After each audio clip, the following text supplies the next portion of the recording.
कालकादा बोल सच्चे दरबार की जय। जयकारा मां मनसा देवी माई दा बोल सच्चे दरबार की जय। जयकारा मां बताल भैरवी का बोल सच्चे दरबार की जय। पांचवा अध्याय देवी दूत संवाद। देवताओं के द्वारा देवी की स्तुति। चंड मुंड के मुख से अंबिका के रूप की प्रशंसा सुनकर शुंभ का उनके पास दूत भेजना और दूत का निराश लौटना। विनियोग। ओम इस उत्तर चरित्र के रुद्र ऋषि हैं, माँ सरस्वती देवता हैं, अनुष्ठाय छंद है, भीमा शक्ति है, ब्रह्मारी बीज है, सूर्य तत्व है और सामवेद स्वरूप है। माँ सरस्वती की प्रसन्नता के लिए इस पाठ में इनका विनियोग किया जाता है। गुरु ध्यान। जो अपने कर कमलों में घंटा, शूल, हल, शंख, मूसल, चक्र, धनुष और पास धारण करती है, जो तीनों लोगों की आधारभूता, शुंभ आदि दैत्यों का नाश करने वाली है तथा गौरी के शरीर से जिनका प्रकट्य हुआ है, उन महासरस्वती देवी का मैं निरंतर भजन करता हूँ। गुरुदेव कहते हैं, देवताओं का उपकार करने वाली वे देवी दृश्य दैत्यों के तथा शुंभ निशुंभ का वध करने के लिए वह सब लोगों की रक्षा के लिए गौरी देवी के शरीर से जिस प्रकार प्रकट हुई थी, वह सब प्रसंग कथा मेरे मुख से सुनो।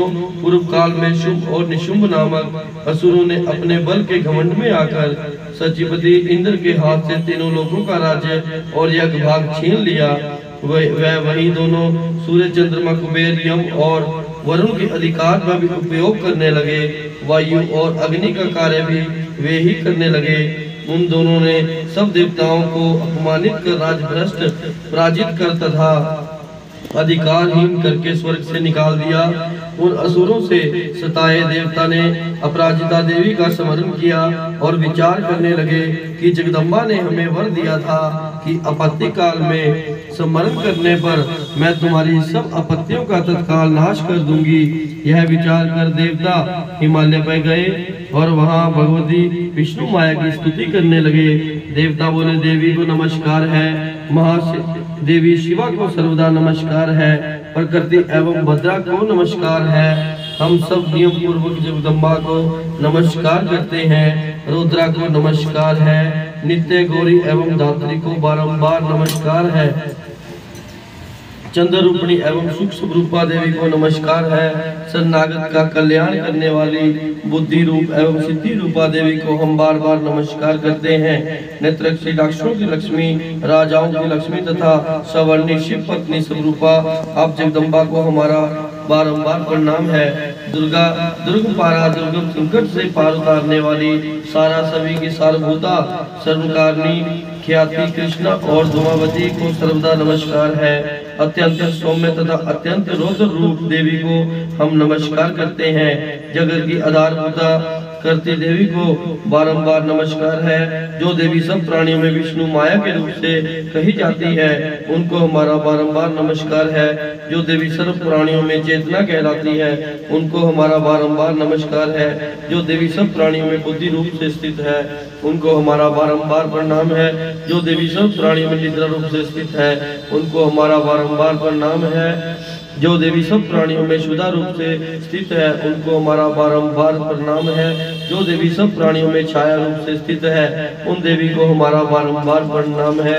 जो देवी सब प्राणियों में शक्ति रूप से स्थित है, उन देवी को हमारा बारंबार प्रणाम है। जो देवी सब प्राणियों में तृष्णा रूप से स्थित है, उन देवी को हमारा बारंबार प्रणाम है। जो देवी सब प्राणियों में शांति क्षमा रूप से स्थित है, उन देवी को हमारा बारंबार प्रणाम है। जो देवी सब प्राणियों में शांति क्षमा और जाति रूप से स्थित है, उन्हें हमारा बारंबार प्रणाम है। जो देवी सब प्राणियों में लज्जा रूप से स्थित है, उन देवी को हमारा बारंबार प्रणाम है। जो देवी सब प्राणियों में शांति रूप से स्थित है, उन देवी को हमारा बारंबार नमस्कार है। जो देवी सब प्राणियों में श्रद्धा रूप से स्थित है, उन देवी को हमारा बारंबार नमस्कार है। जो देवी सब प्राणियों में क्रांति रूप से स्थित है, उन देवी को हमारा बारंबार प्रणाम है।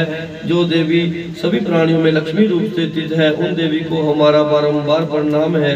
जो देवी सब प्राणियों में वृत्ति रूप से स्थित है, उन देवी को हमारा बारंबार प्रणाम है। जो देवी सब प्राणियों में समृद्धि रूप से स्थित है, उन देवी को हमारा बारंबार प्रणाम है। जो देवी सब प्राणियों में दया रूप से स्थित है, उन देवी को हमारा बारंबार नमस्कार है।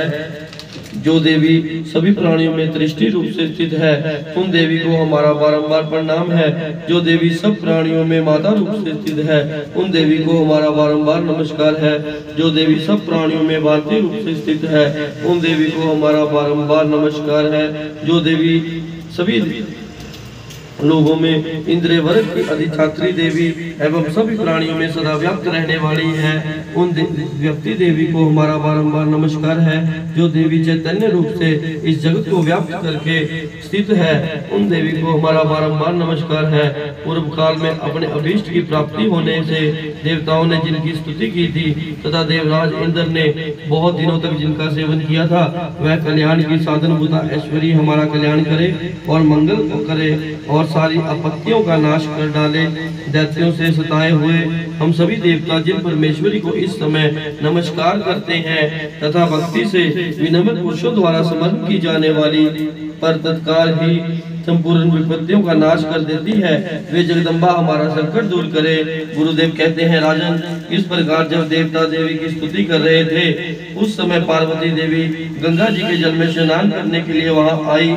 वहां भगवती ने देवताओं से पूछा, आप लोग यहाँ किसकी स्तुति कर रहे हैं? यह तब वही उन्हीं के शरीर को से प्रकट हुई शिवा देवी बोली, शुंभ दैत्य से तिस्कर और युद्ध में निशुंभ से पराजित यहाँ एकत्रित हुए ये समस्त देवता यह मेरी ही स्तुति कर रहे हैं। पार्वती जी के शरीर कोश से अंबिका का प्रादुर्भाव हुआ था, इसलिए वे समस्त लोगों में कोशकी कही जाती है। कोशकी के प्रकट होने के बाद पार्वती देवी का शरीर काले रंग का हो गया। अंत वह हिमालय पर रहने वाली कालिका देवी के नाम से विख्यात हुई। तदंतर शुंभ निशुंभ के वृत्त चंड मुंड वहां आए और उन्होंने परम मनोहर रूप धारण करने वाली अंबिका देवी को देखा।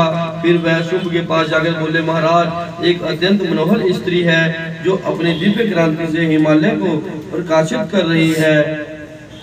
वैसा उत्तम रूप कहीं किसी ने भी नहीं देखा होगा। महाराज, पता लगाइए वह देवी कौन है और उसे जीत लीजिए। स्त्रियों में वह रतन है तथा वह अपने श्री अंगों की प्रभा से संपूर्ण दिशाओं को प्रकाशमान कर रही है।